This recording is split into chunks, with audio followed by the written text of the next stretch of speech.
맞춤형 화장품 조제관리사 기출문제 도전 12일차입니다. 첫 번째 문제, 사용상에 제한이 있는 원료 중 땅콩 오일에 대한 설명이다. 빈칸에 적합한 농도는? 이라고 되어 있죠. 땅콩 오일의 사용 제한 원료의 농도가 얼마이냐라는 거죠.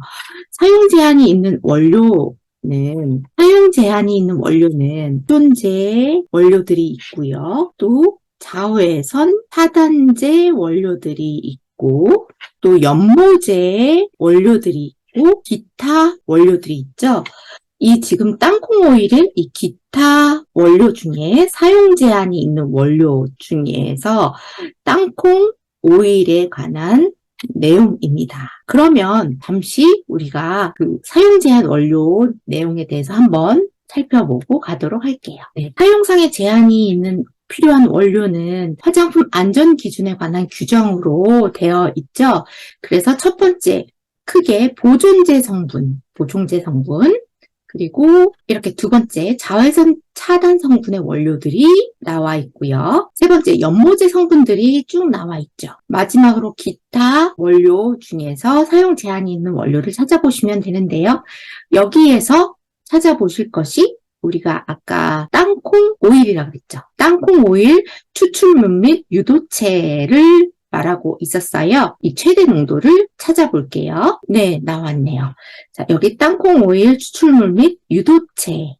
여기서는 원료 중 땅콩 단백질의 최대의 농도는 0.5 ppm을 초과하지 않아야 한다라고 되어 있습니다. 다시 문제로 가볼게요. 네, 그러면 원료 중 땅콩 단백질의 최대 농도는 0.5 ppm을 초과하지 않아야 한다가 정답이겠죠. 그래서 답은 5번입니다. 다음 문제. 외음부 세정제의 사용상 주의사항에 해당하지 않는 것은 1번 정해진 용법과 용량을 잘 지켜서 사용할 것. 네, 맞는 것 같네요.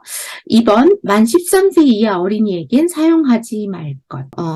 어린아이의 나이가 들어있을 때는 조금 주의해서 한번 살펴봐야 될 것 같아요. 요거 한번 스킵해놓고 다시 다음 문제로 넘어갈게요. 3번 임신 중에는 사용하지 않는 것이 바람직함. 4번 분만 직전에 외음부 주위에는 사용하지 말 것. 5번 프로필렌 글리콜을 함유하고 있으므로, 그렇죠. 이 성분에 과민하거나 알러지 병력이 있는 사람은 신중히 사용할 것. 이건 맞는 것 같죠. 네. 자, 그러면 2번이 좀 이상하죠? 네. 외음부 세정제는 만 3세 이하 어린이에게는 사용하면 안 됩니다. 그래서 답은 2번이 정답이 되겠습니다. 다른 말은 맞는 거겠죠? 다음 문제. 맞춤형 화장품 조제 관리사가 배합할 수 없는 자외선 차단 성분과 그 사용 한도가 적절히 연결된 것은 자외선 차단 성분이라고 그랬어요. 배합할 수 없다고 했으니까 사용상 제한이 있는 원료 중에서 자외선 차단제 성분과 그 한도를 찾으라는 소리죠. 네. 사용상 제한이 있는 원료에는 아까도 이야기했었지만 보존제, 그리고 자외선 차단제, 연모제, 그리고 기타 이렇게 있다고 했었죠. 그중에 자외선 차단제 성분을 찾아보라, 그거의 한도도 찾아보라 이 얘기죠. 그러면 우리 아까 그 자료를 한 번 더 보고 올까요? 사용상 제한이 있는 원료 중에 자외선 차단 성분이에요. 네, 여기를 찾아보라는 소리죠. 자, 여기서 아까 있었던 보기에 있는 내용이 있는지 한번 찾아보겠습니다. 아까 보기에 벤조페논 8, 디옥시벤존이라고 하죠. 요거는 3% 사용한도라고 되어 있어요. 요거 보기에 있었죠. 또 하나 티타늄 옥사이드, 요거는 25%가 사용한도라고 되어 있어요. 아까 보기에도 티타늄 옥사이드가 있었고요. 호모살레이트도 있었죠. 요거는 10%라고 되어 있어요. 그리고 보기에 있었던 벤질 알코올과 페녹시 에탄올은 보존제죠.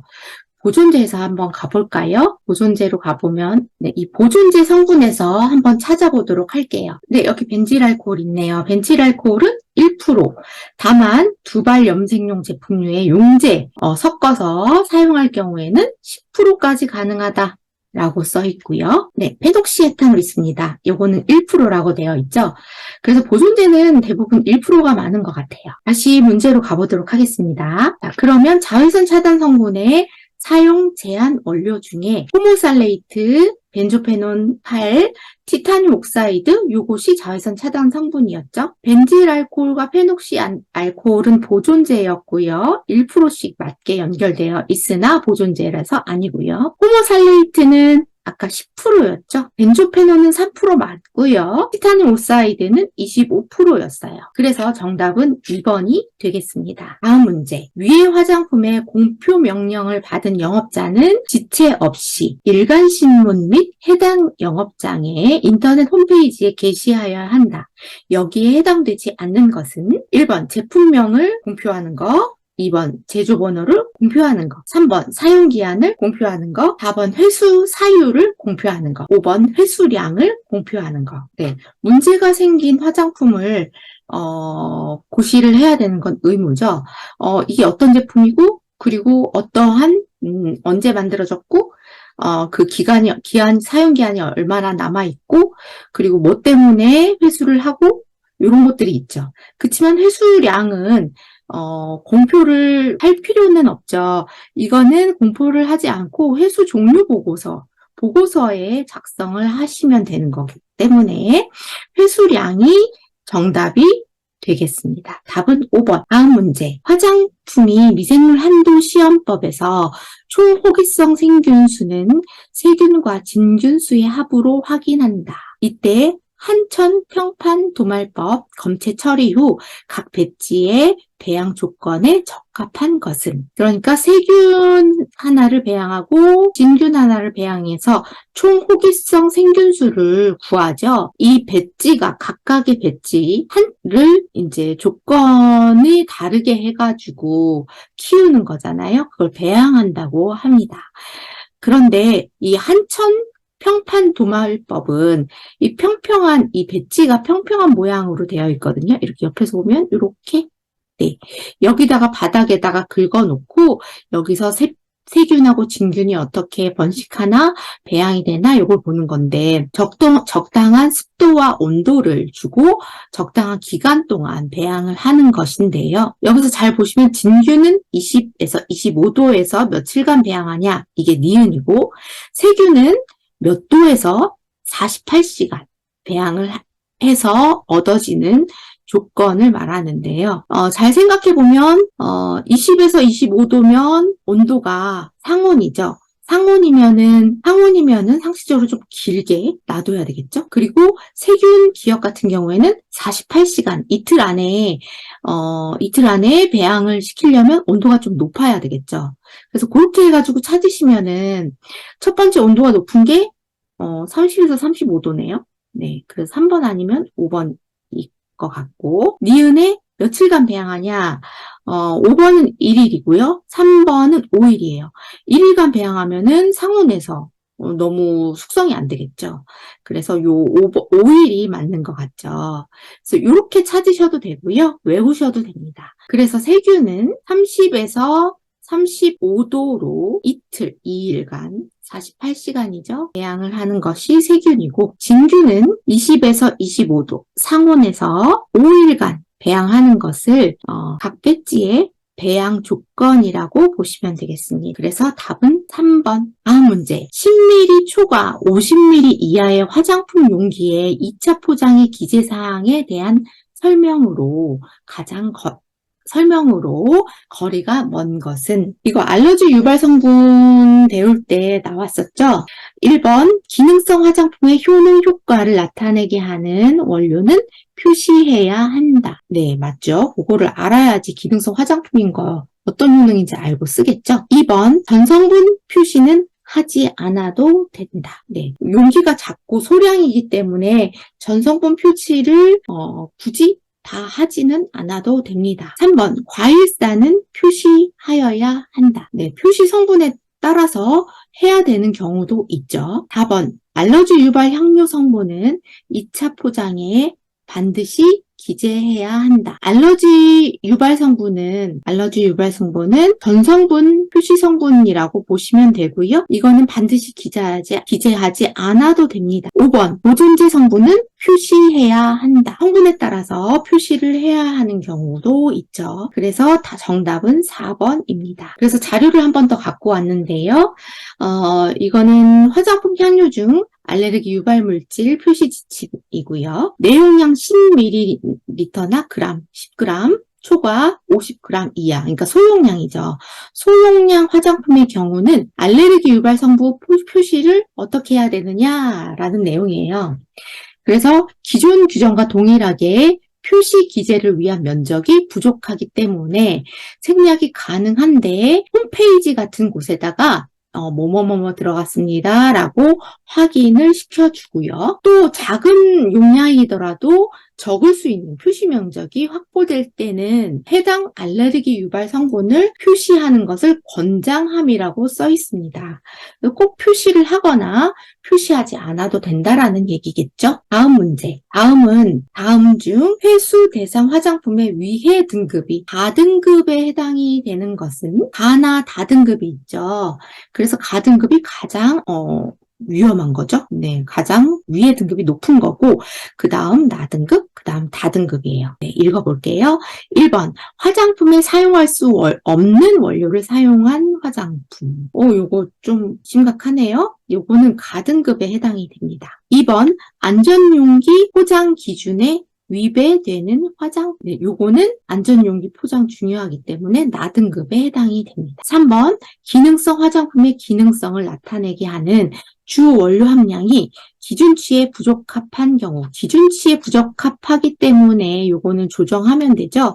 그래서 요거는 다등급에 해당이 되고요. 4번 기준 이상의 미생물이 검출된 화장품. 요것도 조금 위험하네요. 나등급입니다. 5번 기준 이상의 유해 물질이 검출된 화장품. 이것도 힘들겠네요. 요거 나등급에 해당이 됩니다. 그래서 요번 문제의 다등급의 정답은 3번이 되겠습니다. 3번 정답이에요. 다음 문제. 다음은 씻어내는 제품에 포함되는 착향제와 그 함량이다. 알러지 유발 성분으로 표기해야 하는 것은 몇 개인가? 탄해솔은 0.1%, 제라니올 0.05%, 신라밀 알코올 0.001%, 벤질 신라말 알코올 0.005%, 벤조 신람에이트 0.001%, 벤질 벤조에이트 0.0005% 있다라는 거죠. 자, 그럼 여기서는 뭘 말하는 걸까요? 여기서 알러지 유발 성분을 고르고 그것이 씻어내는 제품의 함량이 맞는가? 그래서 그거를 기준 이상으로 됐을 땐 표시를 해야 되잖아요. 그래서 표시를 해야 되는 게 어떤 거고 몇 개인가 요거를 찾으라 이거죠. 씻어내는 제품은 0.01% 기준치가 있죠. 요거보다 높으면 그거는 표시를 해야 돼요. 네, 씻어내지 않는 제품은 0.001%였죠. 잔존에 있기 때문에 더 적은 염량이 들어가야 됩니다. 자, 그러면 여기서 알레르기 유발 성분은 이게 다 알레르기 유발 성분에 해당이 되죠. 지금 있는 보기에 있는 것은. 그러면 0.01% 이상 들어가 있는 것만 찾으면 되겠어요. 그럼 탄해솔 0.1% 있죠? 네, 제라니올 0.05% 있네요. 네, 요거 많이 있고 신남밀 알코올은 0.01% 요거 아슬아슬하네요. 네. 그리고 그렇지만 함량이 기준치이기 때문에 괜찮고요. 벤질신라밀 알코올은 0.005%이기 때문에 기준치 이하예요. 표기 안 해도 되고요. 벤조신라메이트 0.001%이기 때문에 표시 안 해도 되고요. 벤질 벤조에이트 0.0005%이기 때문에 표시 안 해도 됩니다. 그러면 두 개네요. 그래서 두 개는 1번. 정답이 1번이 되겠습니다. 다음 문제. 자외선 차단 효과 측정 시 사용되는 최소 지속형 즉시 흑화량 측정에 사용되는 자외선 A의 파장 범위는 자외선 A는 최소 지속형 즉시 흑화량으로 측정을 하고요. 이 문제는 자외선 A의 파장 범위가 뭐냐를 찾는 거잖아요. 네. 그러면 이렇게 빛이 있으면 가운데에 가시광선이 있죠. 눈으로 보이는 가시광선. 네. 왼쪽 끝에가 빨간색, 빨주노초, 파남, 보까지 있는 거죠. 네. 그래서 빨간색 뒤에 있는 것을 자외선, 보라색 왼쪽에 바깥쪽에 있는 것이 적외선이라고 합니다. 그리하여 가시광선은 보통 400에서 600 사이죠. 또 자외선은 그럼 400 이하일 거고요. 적외선은 600 이상이겠죠. 그런데 여기 자외선은 울트라 바이올렛 B, 그러니까 자외선은 A, B, C가 있잖아요. 네. 그래서 자외선을 따로 빼서 보면 여기는 A, B, C 이렇게 나뉘게 되죠. 그래서 요거는 UVA, 자외선 A, 다음 UVB, 맨 끝에가 UVC죠. UVC는 지구 오존층까지만 오고 지표면에는 오지 않죠. 그래서 인체에 해를 미치는 것이 UVA와 UVB인데 UVA는 400부터 320까지 이고요. 파장이. 그리고 UVB는 300, 320에서 280까지 UVB라고 보시면 되고요. 또 UVC는 280에서 200까지 UVC라고 보시면 되겠습니다. 그러면 가까운 곳, 아주 가까운 곳이 UVA죠. 자외선, 가시광선과 가장 밀접하게 붙어 있는 곳이 UVA예요. 그래서 320에서 400이 UVA의 파장이라고 보시면 되겠습니다. 여기에 보기에 나와 있는 거 보면 3번이 자외선 A의 파장의 범위가 되겠죠? 그리고 여기에 400에서 600이 과시광선이기 때문에 600 이상은 적외선에 해당이 돼요. 그래서 800에서 1000은 적외선에 해당이 돼서 이번 문제의 답은 3번이 되겠습니다. 다음 문제. 화장품의 안전성 정보 관리 규정 중에서 중대한 유해 사례에 해당되지 않는 것을 찾는 거예요. 1번, 사망을 초래하거나 생명을 위협하는 경우. 아주 중대하죠? 네. 2번, 입원 또는 입원 기간의 연장이 필요한 경우. 이것도 아주 위험한 부분이네요. 3번, 지속적 또는 중대한 불구나 기능 저하를 초래하는 경우. 네, 이것도 유해 사례로 볼 수 있고요. 4번, 선천적 기형 또는 이상을 초래하는 경우. 이것도 위험하네요. 5번, 유해 사례와 화장품 간의 인과관계 가능성, 입증 자료가 불충분한 것은 이거는 더 조사해서 유해 성분인지 알아봐야 되는 거죠. 요거는 실마리 정보라고 합니다. 영어로 시그널이죠. 그래서 이 문제의 답은 5번이 되겠습니다. 다음 문제. 책임 판매업자의 안전성 정보 관리 규정 중에서 중대한 유해 사례의 신속 보고, 바로 보고해야 해라 라는 거죠. 이거는 그 정보를 이거 진짜 위험해 라고 정보를 알고 나서부터 며칠 내에 이루어져야 되냐? 네, 요건 15일이죠. 15일. 네, 요거는 외우는 게 좋을 것 같습니다. 그래서 15일 답은 2번이 정답입니다. 다음 문제. 화장품의 안전성 시험 중 실온 25도보다 15도 높게 설정해서 진행하는 시험법이 뭐냐? 그러면 40도에서 진행하는 시험법을 말하는 거겠네요. 1번 장기 보존 시험, 2번 단기 보존 시험. 단기 보존 시험이라는 건 없습니다. 그래서 2번 일단 아니고요. 3번 가속 시험, 4번 가혹 시험, 5번 개봉 후 안전성 시험. 네, 개봉 후 안전성 시험은 이건 실온에서 하는 거죠. 실온에서. 그래서 이것도 아니겠고요. 장기 보존 시험도 오래 놔둬가지고 실온에서 오래 놔둬가지고 실험하는 거니까 이것도 아니고요. 온도를 높게 하는 거니까요. 이걸 찾아야 돼요. 자, 그러면 3번 가속시험 아니면 가혹시험이겠는데요. 가혹시험 같은 경우에는 뭔가 가혹할 것 같죠? 그래서 온도를 왔다 갔다 아주 추웠다가 영하 10도나 이렇게 했다가 45도, 50도 왔다 갔다 하면서 아주 차가웠다가 뜨거웠다가 해서 왔다 갔다 했을 때 견디는지를 보는 게 가혹시험이에요. 그래서 요것의 정답은 40도로 유지해서 설정해서 시험을 하는 것이기 때문에 정답은 3번 가속시험이 되겠습니다. 다음 문제. 화장품의 장기 보존 및 가속 시험에서 용기 적합성 시험에 해당하는 설명으로 옳은 것은 가속 시험이라고 했어요. 아까 우리 가속 시험 봤죠? 장기 보존 및 가속 시험 두 가지를 할 때 용기에 적합하냐, 요 시험에 해당되는 설명으로 옳은 게 뭐냐? 네. 1번 균등성 향취 및 색상, 사용감, 액상, 유화형, 내온성 시험. 네, 요거는 일반적으로 눈으로 봐서, 눈으로 보고, 만져보고, 흔들어보고 했을 때 체크하는 시험이죠. 그래서 일반 시험에 해당이 돼요. 그래서 요건 일반 시험이니까 아니고요. 2번, 성상, 향, 사용감, 점도, 질량 변화, 분리도, 유화 상태, 경도 및 pH 등 제재의 물리화학적 성질 평가. 네, 이거 여기 문제에 답이 나와 있네요. 물리화학적 실험이에요. 물리적으로 아니면 화학적으로 가해서 그 상태의 변화를 살펴보는 거죠. 네, 그래서 이것도 아니고요. 3번, 정상적으로 제품 사용을 할 때 미생물 증식을 억제하는 능력이 있음을 증명하는 미생물학적 시험 및 필요시 기타 특이적 시험을 통해 미생물에 대한 안전성 평가를 한다. 네, 요거는 지금 미생물이잖아요. 이거는 미생물 평가로 보시면 되겠습니다. 미생물 시험. 한전 평판 도말법 요런 게 미생물 시험이죠. 네, 4번 제품과 용기 사이의 상호작용에 대한 적합성을 평가한다. 상호작용은 용기의 제품을 흡수하는 거, 부식되는지, 화학적 반응이 있는지, 네, 상온과 약간 온도를 높여가지고 하는 거죠.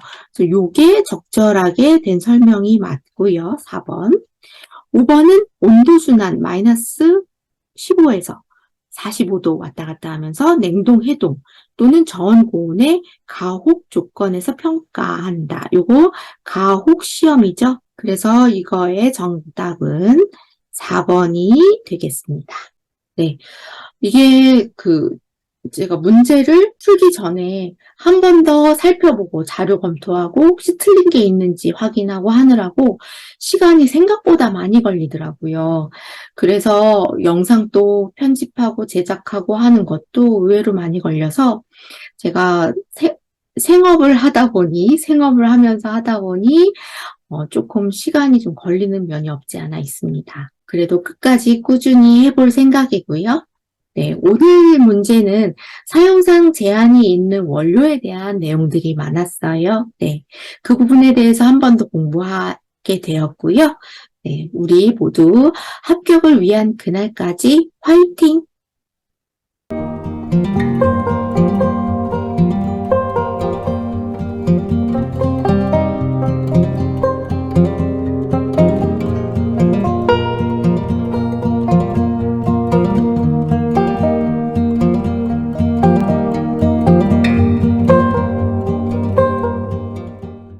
Told me more than once to show you my intention.